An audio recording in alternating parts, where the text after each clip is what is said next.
बिल्कुल व्याख्याता प्रथम प्रश्न पत्र इतिहास वाला भाग अपना ऑनगोइंग है और जितने सेशन अभी तक हुए हैं वहाँ पर हम घटनाक्रम की तरफ आगे बढ़ रहे हैं। पिछले सेशन तक मैंने दिल्ली के अंदर जो घटनाक्रम घटा, किस प्रकार से जॉन निकोलसन और कैप्टन हडसन ने 21 सितंबर 1857 को क्रांति का अंत, मतलब दिल्ली में, कि वापस पुनः कंपनी का अधिकार स्थापित हो गया, वो देख लिया था।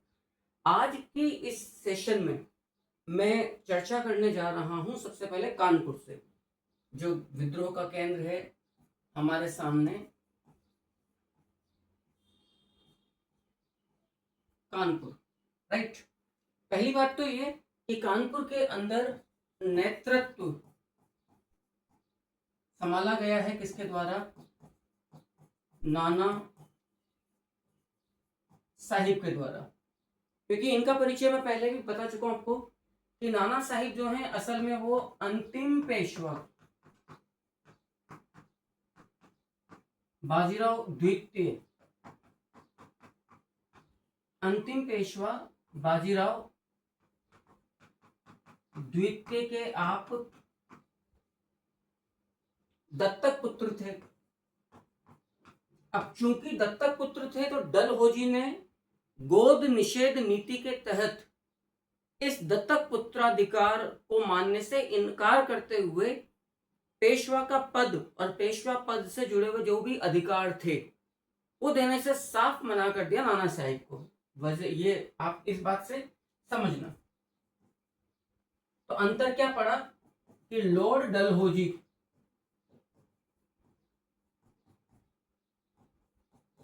ने अपने गोद निषेध नियम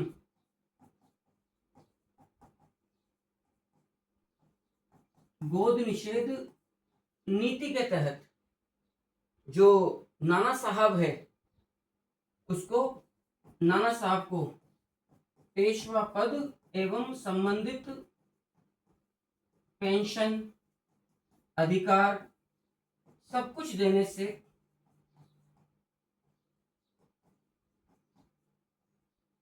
स्पष्ट इनकार कर दिया। स्वाभाविक नाना साहब भी अन्य असंतुष्ट वर्ग की तरह ईआईसी की इस नीति से पूरी तौर पर खफा हो गए, पूरी तौर पर नाराज हो गए। क्लियर है मामला यहां पर। अब इनके नाना साहब ने अपने अधिकारों की प्राप्ति के लिए, याद रखिएगा, नाना साहब ने ईआईसी से अपने अधिकार की प्राप्ति हेतु अपना एक प्रतिनिधि अजीमुल्लाह, मैं कई बार इस बात को इसी क्लास में बतला चुका हूं, अजीमुल्लाह को एक अन्य व्यक्ति के साथ लंदन भेजा था। क्लियर है। लेकिन लंदन जाकर भी उन्हें निराशा हाथ लगी, वहां पर क्वीन ने साफ मना कर दिया। ये जो दूसरा व्यक्ति था वो था रानोजी या रांगोजी बापू, जो असल में सतारा के अपदस्थ नरेश प्रताप सिंह का सलाहकार था। सतारा के अपदस्थ नरेश प्रताप सिंह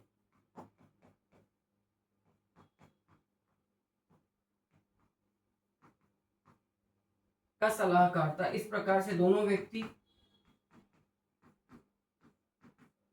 लंदन जाते हैं, लेकिन वहां पर अपनी बात मनवा नहीं पाते, कन्विंस नहीं कर पाते हैं ब्रिटिश गवर्नमेंट को और उनके ऑफिशियल्स को, क्राउन वगैरह को। फाइनली कहते हैं कि ये लोग दोनों मिलकर वहां पर योजना बनाते हैं। इस योजना के तहत तारीख मुकर्रर की जाती है क्रांति की 31 मई 1857। प्रतीक चिन्ह स्थापित किया जाता है कमल एवं चपाती। लेकिन आपको मालूम है कि ऐसा करने से पहले ही सारा मामला डिसमिस हो गया था, वो बात हम लोग देख चुके हैं। नाना साहब से जुड़ा हुआ अब कुछ बातें बड़ी महत्वपूर्ण है, मैं आपके सामने जो रख रहा हूं। देखो, नाना साहब से जुड़े हुए जो सेनापति थे, इनके सहयोगियों में यदि मैं बात करूं तो इस सेनापति में नाम आता है एक तात्या टोपे का, तात्या टोपे जिनका मूल नाम है रामचंद्र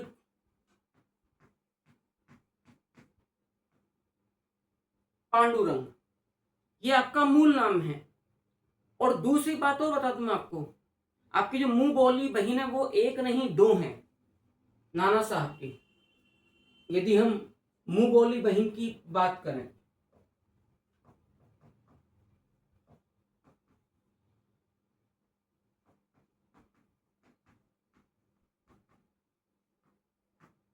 एक तो है मनु, आप लोग सब लोग जानते हैं, अर्थात लक्ष्मीबाई, एवं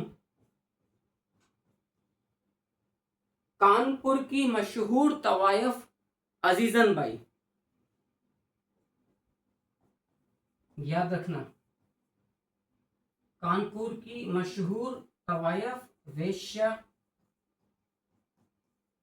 अजीजन बाई। हालांकि इस शब्द का प्रयोग करना मैं यहाँ पर उचित नहीं समझता हूं, क्योंकि जिसने अपनी संपूर्ण संपत्ति, अपना जान, अपना जमीर, सब कुछ राष्ट्र के नाम कर दिया, वो कैसे एक वेश्या। Indeed she was a very famous dancer. Azizan Bai ये बड़ा अनछुआ पहलू है हमारे राष्ट्रीय स्वतंत्रता संग्राम का। मध्य प्रदेश में तहसील राजगढ़, वहां के जमींदार संभवतः शेर सिंह की पुत्री थी, अच्छे घराने से थी लड़की अजीजन बाई। कहते हैं बचपन में जब ये मेला देखने जा रही थी अपनी कुछ सहेलियों के साथ, तो बीच में इसका किडनैप किया गया ब्रिटिश सोल्जर्स के द्वारा। बच्ची थी, फिर इसको ले जाकर बेच दिया गया कोठे पर, और इस प्रकार से ये इस डांसर के रूप में सामने आई। जब कानपुर के अंदर, कानपुर रेजिडेंसी में हाहाकार मचा था, तो कहते हैं कि जो लोग वहां से निकले उनको अजीजन बाई ने अपने यहाँ शरण दी थी। और जब इस बात की जानकारी जब तात्या टोपे को मालूम चली, तो तात्या टोपे ने जाकर मुलाकात करी अजीजन बाई के साथ।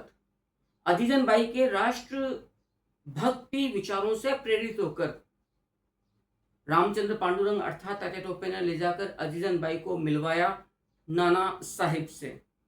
नाना साहिब आपके पूरे व्यक्तित्व और आपके एक पैट्रियोटिक ऑरा से बड़े प्रभावित हुए। आपने राखी बंधवाई अजीजन बाई से और उन्हें एक जिम्मेदारी सौंपी गई।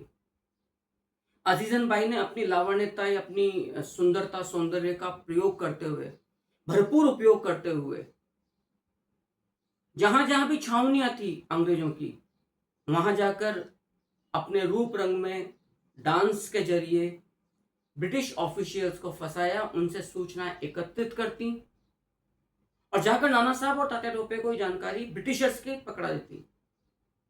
याद रखिएगा, अजीजन बाई मात्र केवल डांसर नहीं थी, एक बहुत अच्छी हॉर्स राइडर, घुड़सवार थी, हथियार चलाने में पारंगत थी।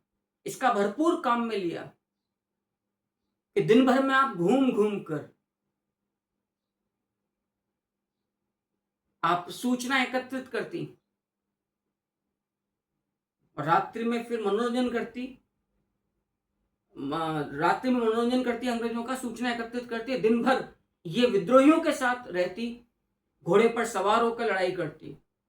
बाद में कहते हैं कि पकड़ी गई और जब इसे मिस्टर हैवलॉक के द्वारा, और जब इसे प्रस्ताव दिया गया कि तुम क्रांतिकारियों का पता बतला दीजिए, हम आपको रिहा कर देंगे, इसने हंसते हंसते सार्केस्टिक स्माइल के साथ ब्रिटिशर्स को कहा कि न जमीर बेचा है न शरीर बेचा है, कम से कम आत्मा तो उतनी ही पवित्र है। कहते हैं इसे गोली से उड़ा दिया गया था। कुछ इतिहासकार कहते हैं कि इन्हें तोप के मुंह पर बांधकर मार दिया गया था।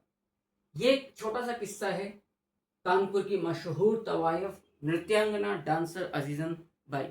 और रही बात लक्ष्मीबाई यानी कि महलपरी की, तो वो तो मैं आपको अलग से अभी जानकारी दूंगा इसी झांसी के संदर्भ में। बहरहाल हम बात कर रहे हैं तात्या टोपे और नाना साहेब की। क्लियर है यहाँ तक की बात? उम्मीद करता हूँ कि आपको समझ में आ चुका है जी। नेक्स्ट अगला देखते हैं। अब एक प्रश्न ये उठता है कि यहाँ पर जो घटनाएं घटी हैं उनकी जानकारी हमें किससे प्राप्त होती है? ये बड़ा इंपॉर्टेंट है। कानपुर बड़ा चर्चा में रहा था लंदन तक। टॉम विलियम्स का एक उपन्यास है कानपुर या कानपुर, उससे हमें जानकारी मिलती है।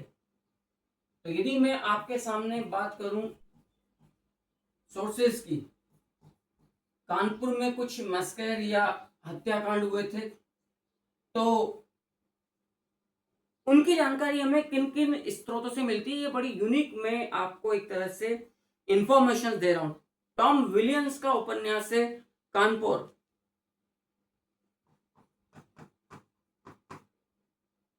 टॉम विलियम्स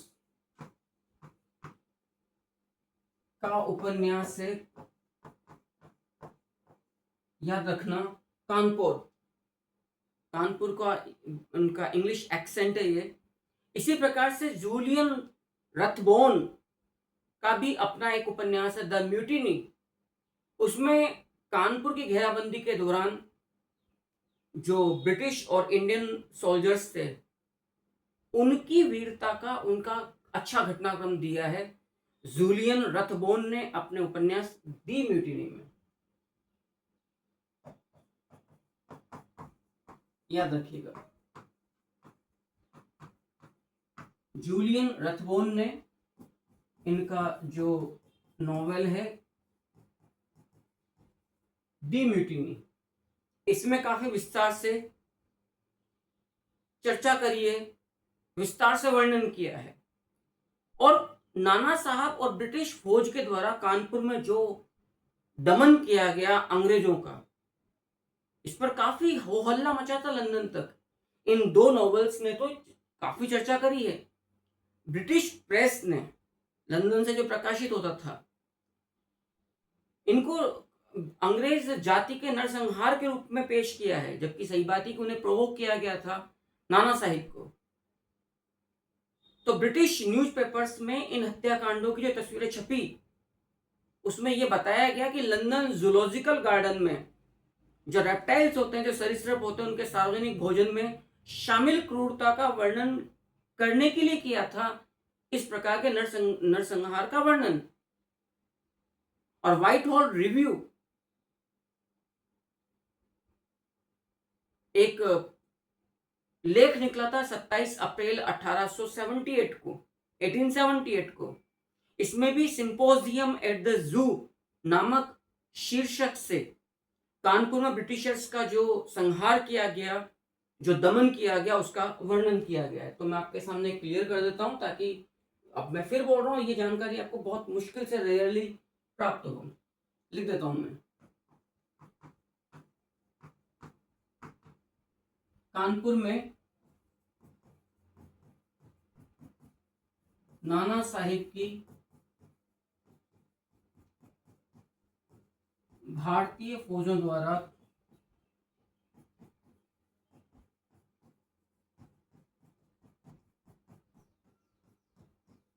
अंग्रेजों के दमन,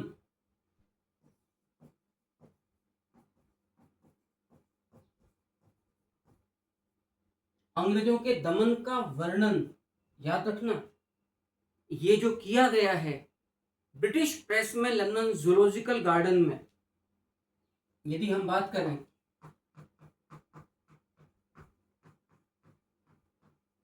ब्रिटिश प्रेस में, तो यहां पर लंदन जूलॉजिकल गार्डन में जो रेप्टाइल्स होते हैं, जो सरीसृप होते हैं, उनके सार्वजनिक भोजन में शामिल क्रूरता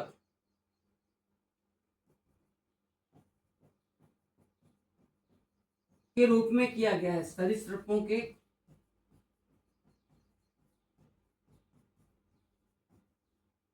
सार्वजनिक भोजन में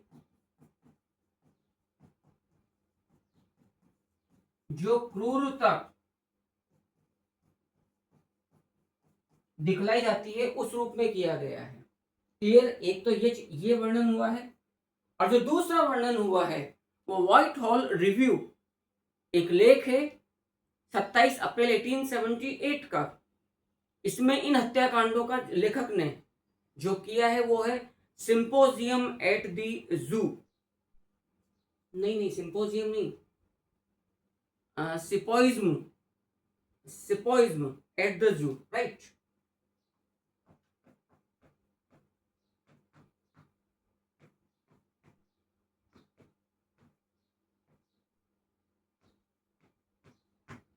सिपोइज एट द जू 27 अप्रैल 1878 को।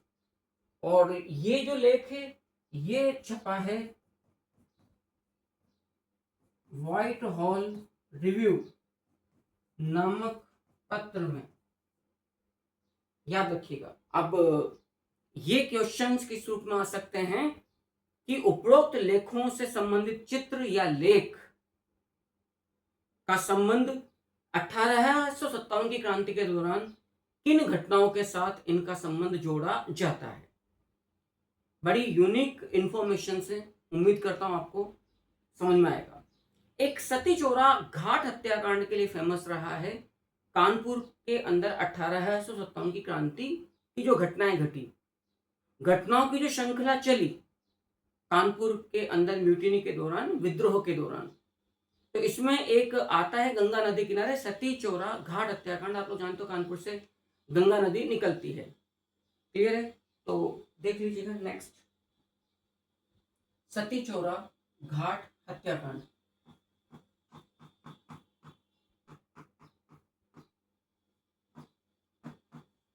सती चोरा घाट हत्याकांड। असल में यह हत्याकांड कहां पर है? गंगा नदी के तट पर जो सती चोरा घाट है वहां पर, क्लियर है? और इसका जो संबंध है ये है किस तारीख को? 27 जून 1857 को। असल में यहां पर क्या घटना घटी थी? यहां कुल अंग्रेज मारे गए थे, ये भी मैं बतला दूं।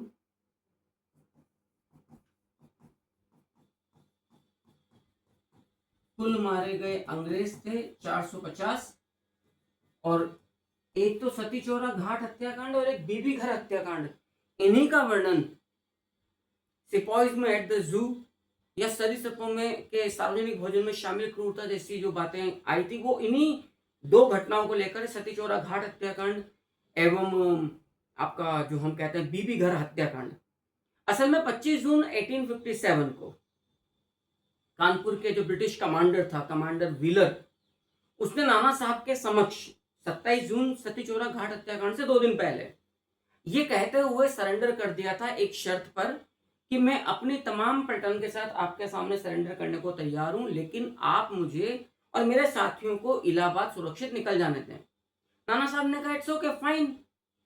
कहते हैं कि इस मजमे को देखने के लिए जो सती चोरा घाट है कानपुर में गंगा नदी किनारे, वहां पर उस दिन तमाम लोग इकट्ठे हो गए थे, बहुत अच्छे से तमाम लोग, और हजारों की संख्या में लोग। नावों का इंतजाम कर दिया गया, जो व्हीलर और नाना साहब के मध्य जो समझौता हुआ उस तरह से 40 नावें मंगा दी गई थी, और उन 40 नावों में सवार होकर इन्हें एक सेफ पैसेज दिया जा रहा था इन सैकड़ों की संख्या में अंग्रेजों को।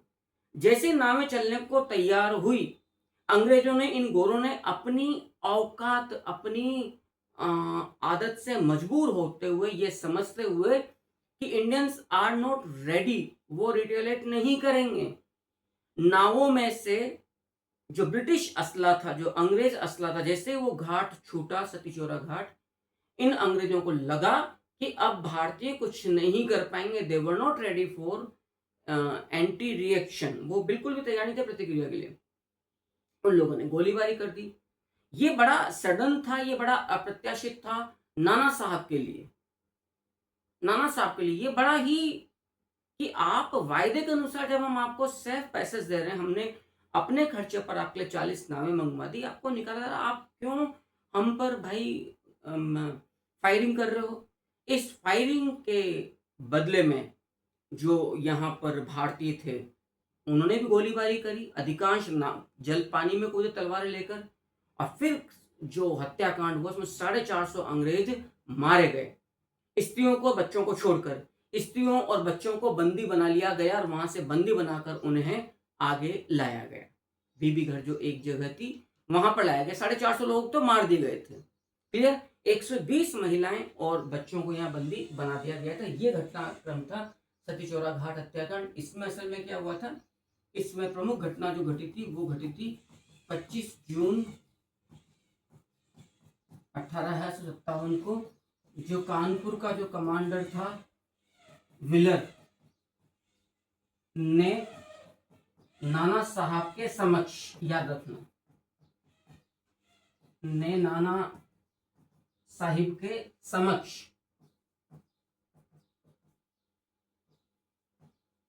सरेंडर यानी कि आत्म समर्पण कर दिया था, ये कहते हुए कि आप हमें इलाहाबाद जाने का सिर्फ पैसेज दे दीजिए।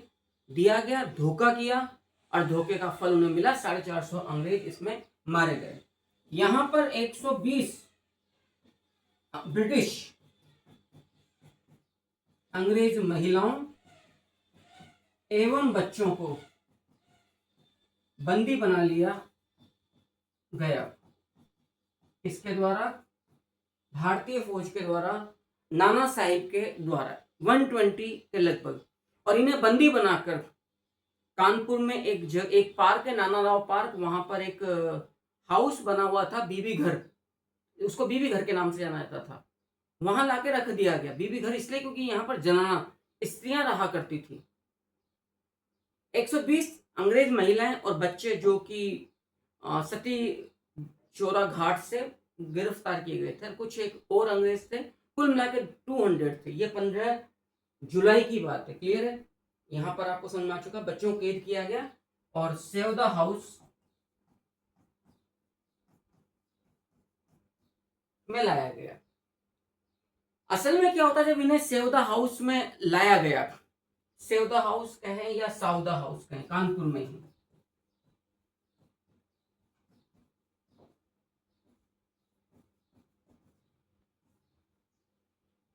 तो जुलाई के अंदर ये सूचना मिली नाना साहिब को कि इन अंग्रेजों को छुड़वाने के लिए और सती चौरा घाट के अंदर जो कार्यवाही हुई है उसका प्रतिशोध लेने के लिए अंग्रेजों की एक पलटन कानपुर की तरफ बढ़ रही है।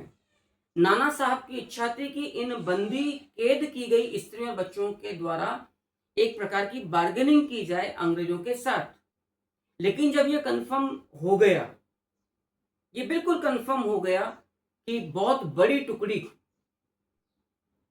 कानपुर की तरफ आगे बढ़ रही है। यद्यपि नाना साहब ने इन स्त्रियों और इन बच्चों की देखभाल के लिए हुसैनी खानम नामक एक किन्नर को, हिजड़े को, हुसैनी बेगम या हुसैनी खानम नामक को, इनकी सुरक्षा के लिए रखा हुआ था, वही साउदा हाउस बीबी घर के अंदर। लेकिन जब उसको कंफर्म हो गया, यहां पे रख देता हूं मैं, अब इन 120 जो अंग्रेज थे, इनका सुरक्षा अधिकारी,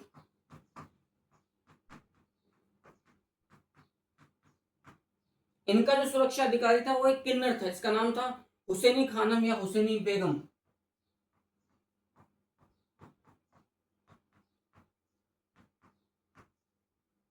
हुसैनी खानम या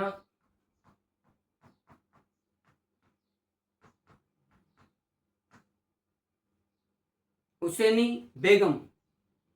तो पक्की बात है कि इनकी देखभाल के रखा गया और इन अंग्रेजों को, स्त्रियों को, इन पुरुषों को मतलब खाना वगैरह बनाने का नहीं, छोटे मोटे घरेलू कामकाज के लिए लगा दिया गया।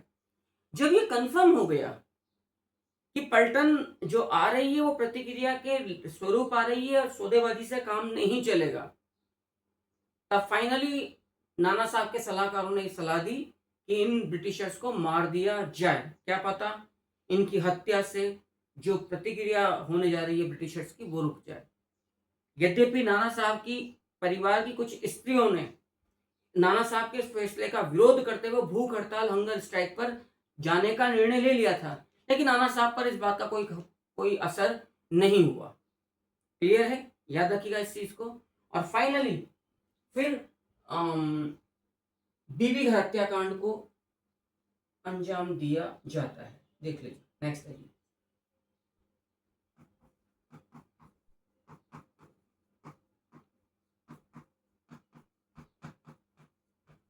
बीबी घर हत्याकांड ये होता है 15 जुलाई 1857 को। कहां पर? नाना राव पार्क। ये कहां पर है? कानपुर में है। तमाम जब घटनाक्रम घटा और जो भी बार्गेनिंग करने का प्रयास किया गया नाना साहब के द्वारा, जब वो सफल नहीं हुआ तो हुसैनी खानम या हुसैनी बेगम के माध्यम से इन एक लगभग 200 अंग्रेजों की हत्या करवाई गई। इनकी लाशों को एक कुएं में डाल दिया गया था। समझ की बात। अब जब ये खबर अंग्रेजों के पास पहुंची, ब्रिटिश पलटन के पास पहुंची, खबर जैसे ही फैली लंदन तक गई, तो इस प्रतिशोध की ज्वाला ब्रिटिश खेमे में से उठने लगी। फाइनली पूरे भारत का जो ब्रिटिश जो फोर्स थी, जो ब्रिटिश एक प्रकार की शक्ति थी, वो पूरी केंद्रित हो गई कानपुर की तरफ, नाना साहब तात्या टोपे की तरफ। और पूरी ताकत के साथ ब्रिटिश जो जनरल था आउट्रम, उसने उसको फाइनली सारे अधिकार दिए गए कि आप जाइए। और बिठुर के अंदर नाना साहब के महल को उड़ाया गया, जिसमें ये कहते हैं कि नाना साहब की छोटी बेटी मैनावती सहित कई भारतीय महिला और बच्चों को उसी प्रकार से जिंदा जला दिया गया जिस प्रकार से बीबी घर हत्याकांड हुआ था और उसके पहले सती चोरा घाट हत्याकांड हुआ था। जनरल आउट्रम के द्वारा कानपुर में एक बूढ़ा बरगद या बरगद का पेड़ कहता है आज भी मौजूद है, जहां पर 135 क्रांतिकारियों को एक साथ इस पेड़ पर, याद रखिएगा, फांसी की सजा दी गई थी। उसके बाद जनरल आउट्रम ने एक इश्तिहार जारी किया 28 फरवरी 1858 को। उसमें नाना साहब या धोधू पंत पर 1 लाख रुपए का इनाम घोषित किया था। ये बात भी याद रखिएगा, पूरे 1 लाख रुपए का इनाम घोषित हुआ था। 50,000 रुपए का इनाम घोषित हुआ था। 50,000 रुपए का फैजाबाद के मौलवी अहमद उल्ला, फैजाबादी डंडा शाह, जिसको अंग्रेजों ने फौलादी शेर के नाम से भी पुकारा है। क्लियर है। तो ये बीबी घर हत्याकांड था नाना राव पार्क में। क्लियर। हुसैनी खानम या हुसैनी बेगम नामक किन्नर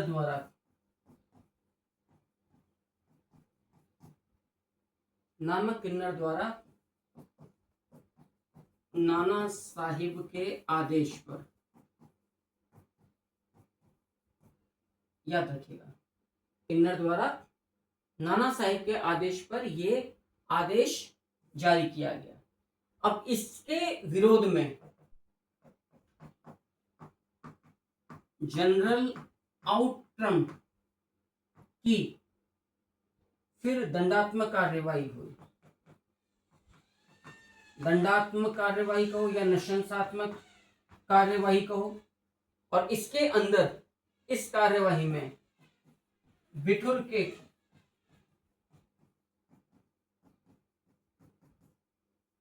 नाना साहिब के महलों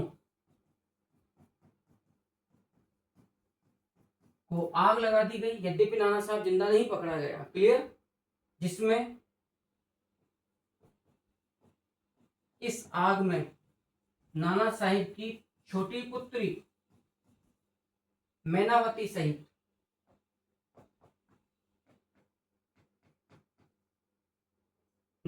सहित अन्य कई लोग जिंदा जल गए थे। क्लियर है। बाद में जनरल आउट्रम ने एक इश्तिहार जारी किया 28 फरवरी 1858 ईस्वी को, और इस इश्तिहार के जरिए नाना साहिब को जिंदा या मुर्दा पकड़ने वाले को 1 लाख रुपए इनाम देने की घोषणा एवं पेशकश ईआईसी के जरिए, ईआईसी के द्वारा की गई कि जो भी जिंदा या मुर्दा पकड़ेगा नाना साहिब को, उसको हम जनरल आउट्रम के द्वारा ये इश्तिहार जारी किया गया था, 1 लाख रुपए का इनाम दिया जाएगा। यहां पर बड़ी बड़ी घमासान लड़ाई लड़ी गई थी। जनरल सर यू व्हीलर,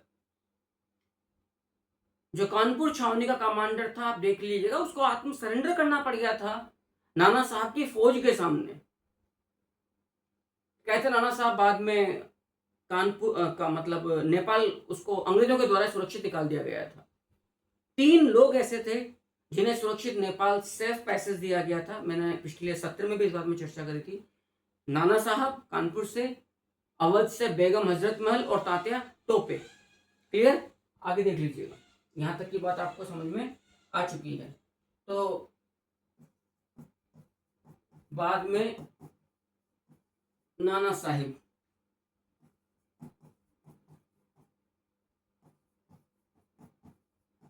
कहां निकल गए? नेपाल पलायन कर गए। नेपाल में पलायन करने वाले 2 प्रमुख लोग और भी थे। एक तो लखनऊ से,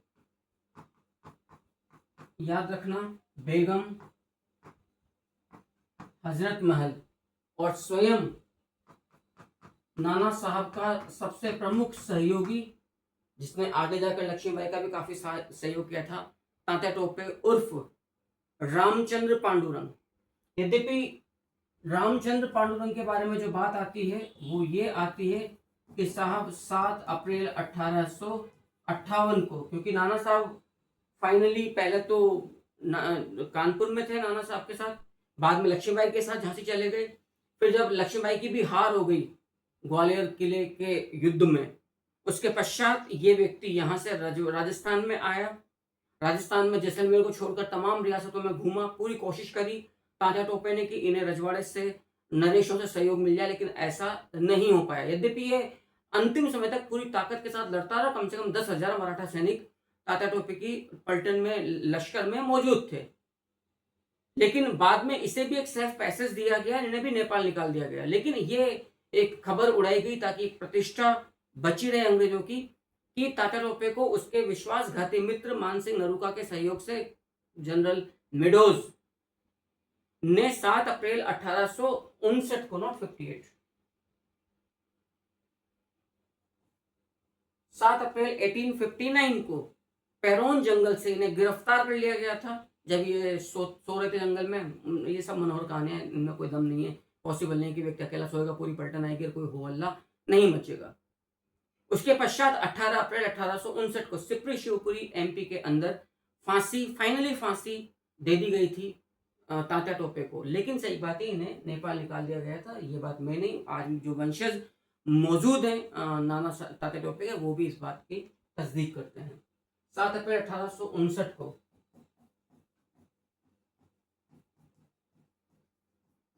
पेरोन जंगल से विश्वासघाती मित्र, याद रखिएगा, विश्वासघाती मित्र मानसिंह नरूका के सहयोग से जनरल मेडोज ने,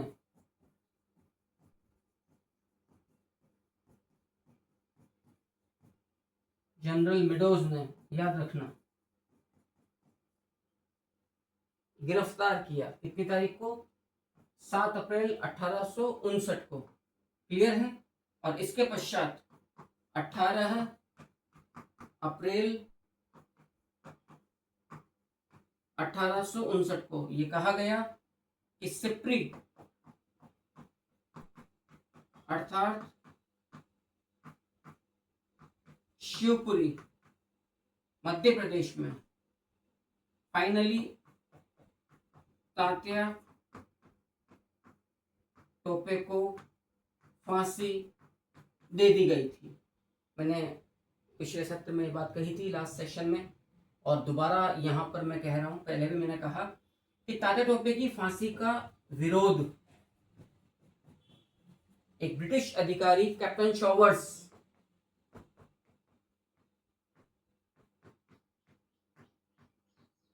शॉवर्स जो कि मेवाड़ का पॉलिटिकल एजेंट था, मेवाड़ पीए था कैप्टन शॉवर्स। तो कैप्टन शॉवर्स ने मेवाड़ जो पॉलिटिकल एजेंट था, उसने तात्या टोपे की फांसी का विरोध उसे अन्याय संगत बतलाते हुए किया था।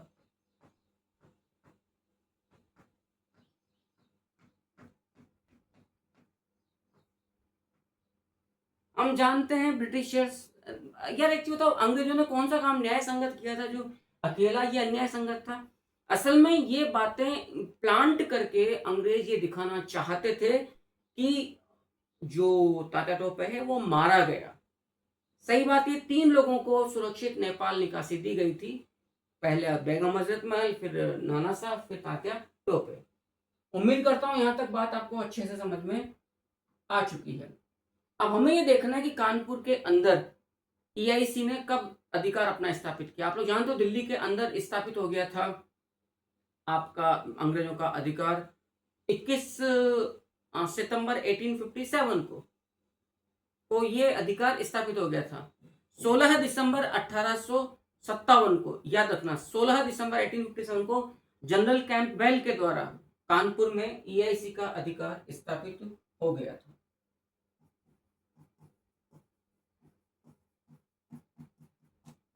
कानपुर पर ईआईसी का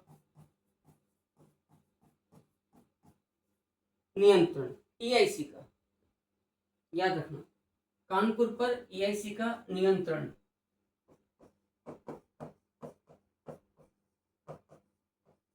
16 दिसंबर 1857 को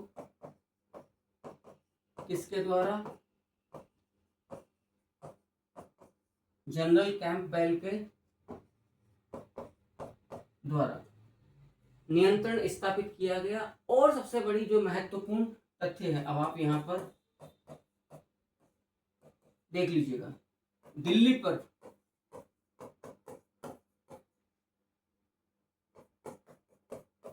ईआईसी का नियंत्रण, क्योंकि पिछले सत्र में हमने दिल्ली को विस्तार से देखा था, स्थापित हुआ था 20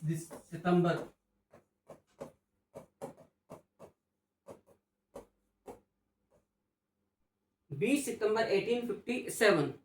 कानपुर में अधिकार स्थापित हुआ या नियंत्रण स्थापित हुआ विद्रोहियों को परास्त करके 16 दिसंबर 1857 को जनरल कैंपबेल के द्वारा।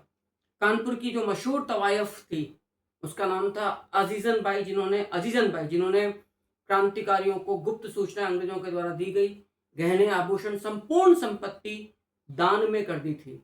उम्मीद करता हूं कि यहाँ तक का जो ये पूरा कानपुर का मैंने आज आपसे विस्तार से चर्चा की है, ये आपको बहुत अच्छे से समझ में आ गई होगी, बहुत विस्तार के साथ आपको ये जानकारी प्राप्त क्लियर हो गई होगी। अब मैं आपके सामने जो लेने जा रहा हूँ अगला केंद्र, वो है असल में लखनऊ, अवध।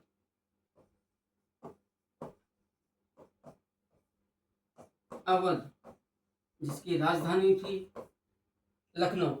यदि हम इसकी पृष्ठभूमि की बात करें,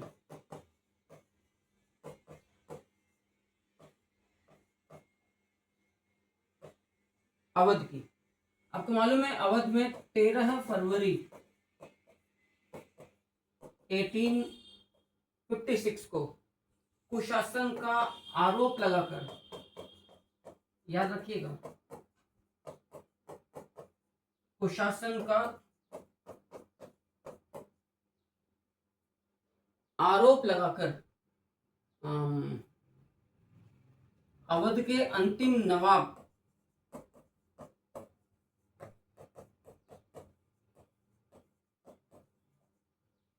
वाजिद अली शाह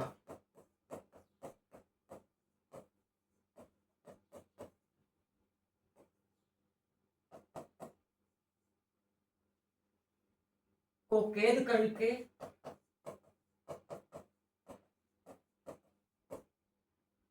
कलकत्ता भेज दिया गया था।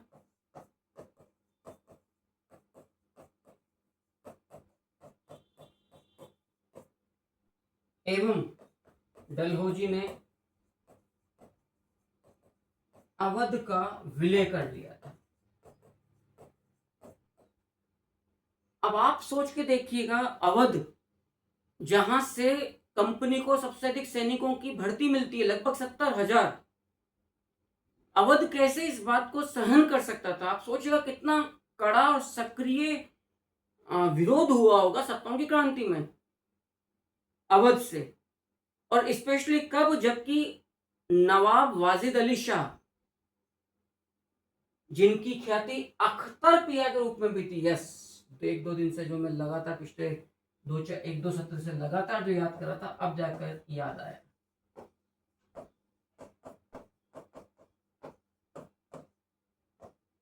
अख्तर पिया के नाम से भी जाना गया है वाजिद अली शाह को। तो फाइनली इनकी जो बेगम थी हजरत महल, जो महक परी के नाम से जानी जाती थी, उसने यहां पर स्वतंत्रता संग्रामियों, सेनानियों का नेतृत्व करने का निर्णायक फैसला किया। लखनऊ में क्रांति का आरंभ हुआ 30 मई 1857 को। राजस्थान में नसीराबाद छावनी से 28 मई 1857 को क्रांति का आरंभ हुआ था, 2 दिन बाद लखनऊ में। और 4 जून को बेगम हजरत महल अर्थात महक परी ने नेतृत्व संभाल लिया था। क्लियर है? यहां तक आप लोगों को अच्छे से समझ में आया है। तो इस नवाब वाजिद अली शाह की जो बेगम है, उन्होंने नेतृत्व संभाला। बेगम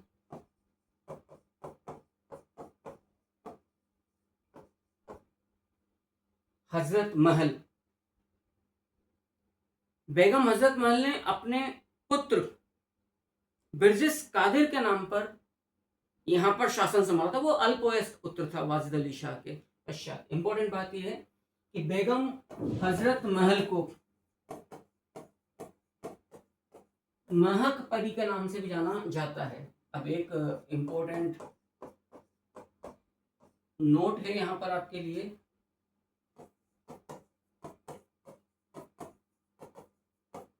रानी लक्ष्मीबाई महल परी के नाम से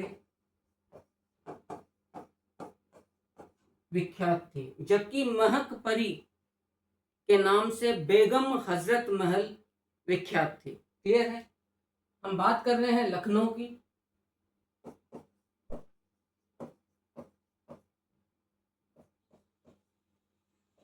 इस लखनऊ में क्रांति का आरंभ, तो लखनऊ में क्रांति का आरंभ होता है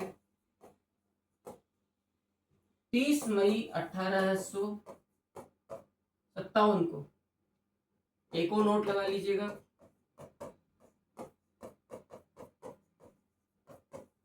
राजस्थान में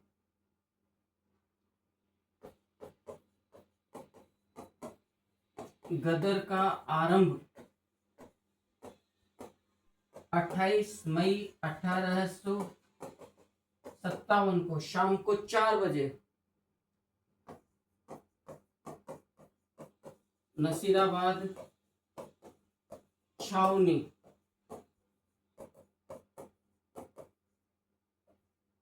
अजमेर से 15वीं NI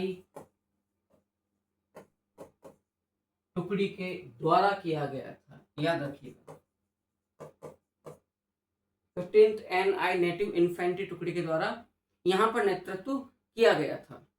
तो ये 30 मई को तो क्रांति आरंभ हुई लखनऊ में, और फाइनली बिरजिस कादिर नामक अपने अल्पवयस्क पुत्र को वली या नवाब घोषित करके बेगम हजरत महल महक परी ने 4 जून को नेतृत्व संभालिया। और उन्होंने मर्दाना वेश में क्रांतिकारियों का नेतृत्व किया था। एक बहुत बड़ी बात थी इस जमाने में इस महिला के लिए, याद रखिएगा।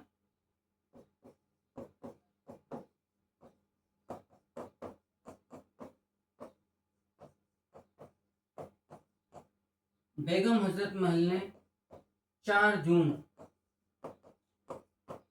1857 को देखो क्या क्या किया। पहला काम आपने क्या किया, अपने अल्पवयस्क पुत्र बिरजिस कादिर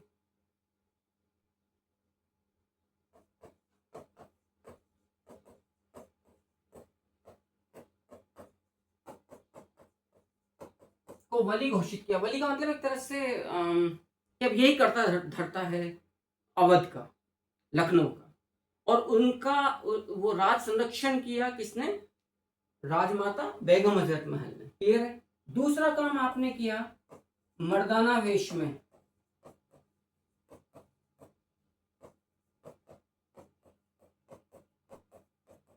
मर्दाना वेश में अपने क्रांति का नेतृत्व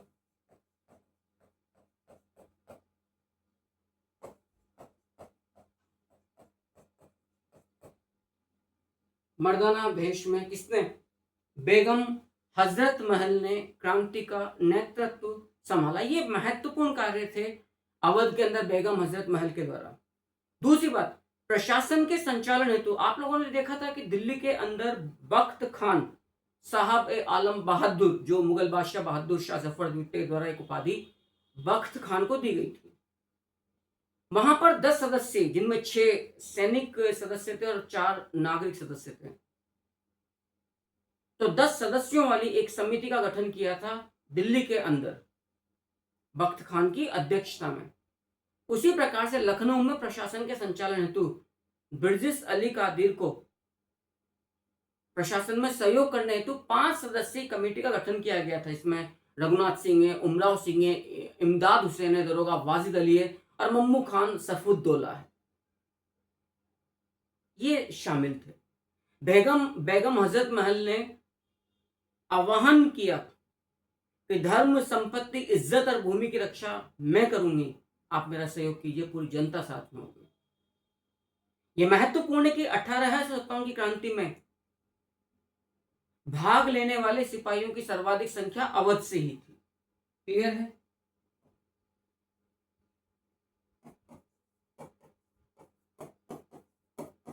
अठारह सौ सत्तावन के गदर में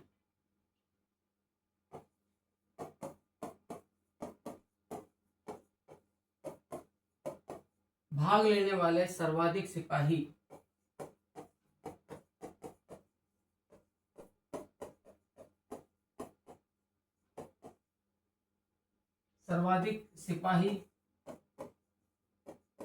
कहां से थे, अवध से थे। एक बात समझ में आ गई। बिरजिस कादिर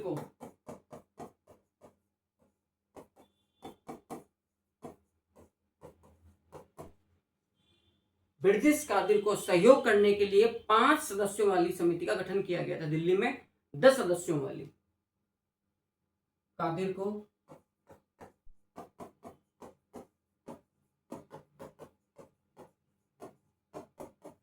प्रशासन में सहयोग करने हेतु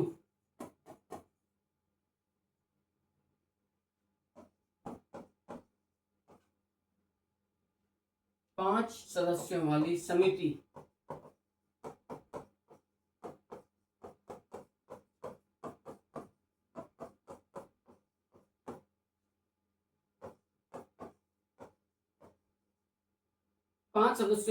का गठन किया गया था, जिनमें एक नाम था रघुनाथ सिंह। अब आप सोचना, ये अपने आप में बड़े ही महत्वपूर्ण है। उमराव सिंह, इमदाद हुसैन,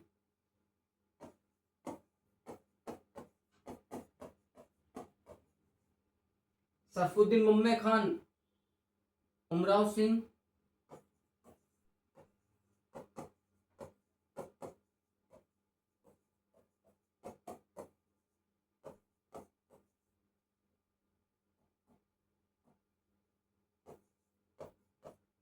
इमदाद हुसैन।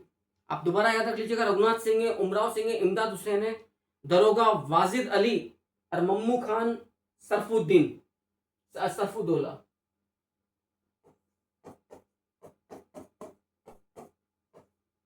दरोगा वाजिद अली। ये ये यूं भी आपको देखो परेशान कर सकता है कि इन 5 सदस्यों में कौन थे और कौन नहीं थे। दरोगा वाजिद अली,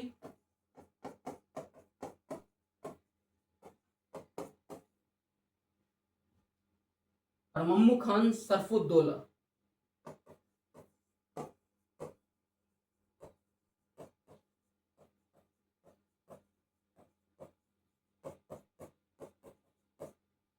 ये कुल 5 सदस्य अवध में अल्पवयस्क नवाब ब्रिजेश कादिर के प्रशासन हेतु सहयोग हेतु जो समिति का गठन किया गया था, उसमें इन 5 सदस्यों वाली समिति में ये कुल सदस्य थे।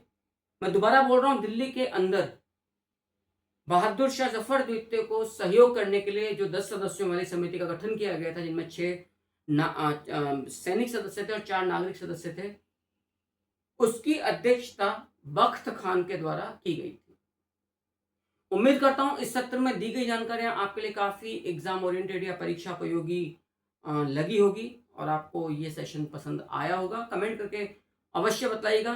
इंतजार कीजिए नेक्स्ट सेशन का। तब तक के लिए नमस्कार।